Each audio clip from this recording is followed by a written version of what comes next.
অপেক্ষা করতে পারলাম না। ডুবো।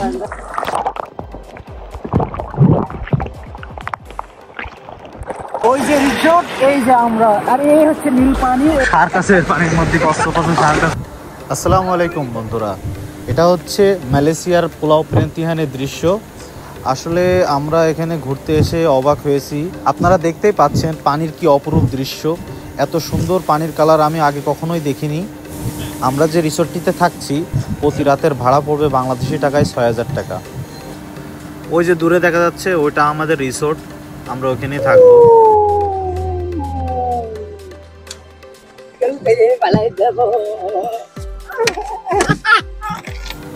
এত সুন্দর পানি দেখে আর অপেক্ষা করতে পারলাম না।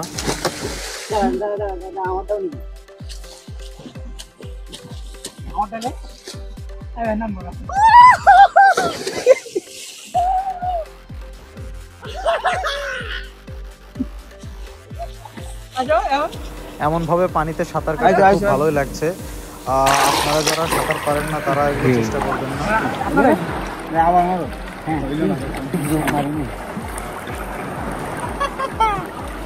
আসলে সত্যি কথা বলতে পুলাও প্রেন্তিহানের দৃশ্য আমাদেরকে অবাক করেছে।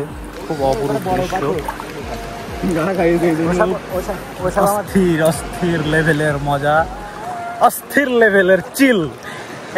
এক মালদ্বীপ চিল হচ্ছে আমাদের এখন, সেই মজা পাচ্ছি। এই যে আমাদের রিসোর্ট, এই যে পানি নিচে টাকা লিখি দেখা যাবে, আমাদের রিসোর্ট। পানিতে তো সমস্যা নেই, কিন্তু আর এই যে আমরা, ওই যে রিসোর্ট, এই যে আমরা, আর এই হচ্ছে নীল পানি, এই হচ্ছে আমাদের হাত তল, এই হচ্ছে উঠে গেছে। এবার নাও, ডুবো ডুবো।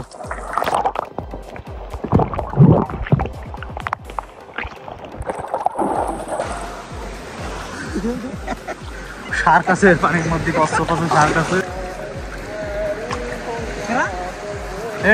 পরে পামা কাটবে কিন্তু পড়ে যাবে। ভাই ভাই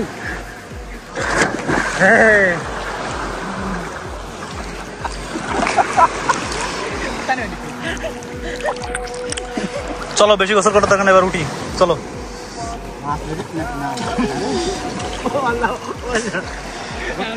পরে আবার লাভবান, শরীরে অনেক কিলাম তো, চল কিছু খাওয়া দাওয়া করেননি তো। আমাদের এই মাত্র গোসল এখানে শেষ করতেছি আমরা, পরবর্তীতে আবার লাভার ইচ্ছা আছে তো। গোসল এই শেষ, এখন যাবো রুমি। রুমিতে চিল হবে, বিল হবে।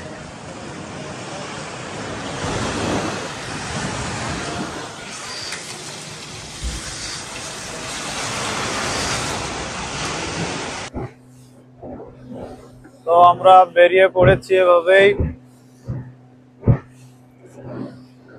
সমুদ্রের মাঝামাঝি আছি। তো আমরা চলে আসি দ্বীপের দৃশ্যটা আপনাদেরকে দেখাই। পানি দেখেন আর দ্বীপ দেখেন। ও এমন পানির দৃশ্য সচরাচর দেখা যায় কিনা আমি জানি না। আসলে আমি দেখে খুবই অবাক হয়েছি, এত সুন্দর দৃশ্য। আর আসলে এখন সিজন না থাকার জন্য লোকজন অনেক কম ছিল, যার কারণে মোটামুটি ধরতে গেলে বলা যায় আমরাই ছিলাম, আমরা যে 4 জন একসাথে আসছিলাম এখানে, পুরো দ্বীপটাই ফাঁকা ছিল। স্থানীয় জনগণ ছাড়া লোক ছিল না বললেই চলে।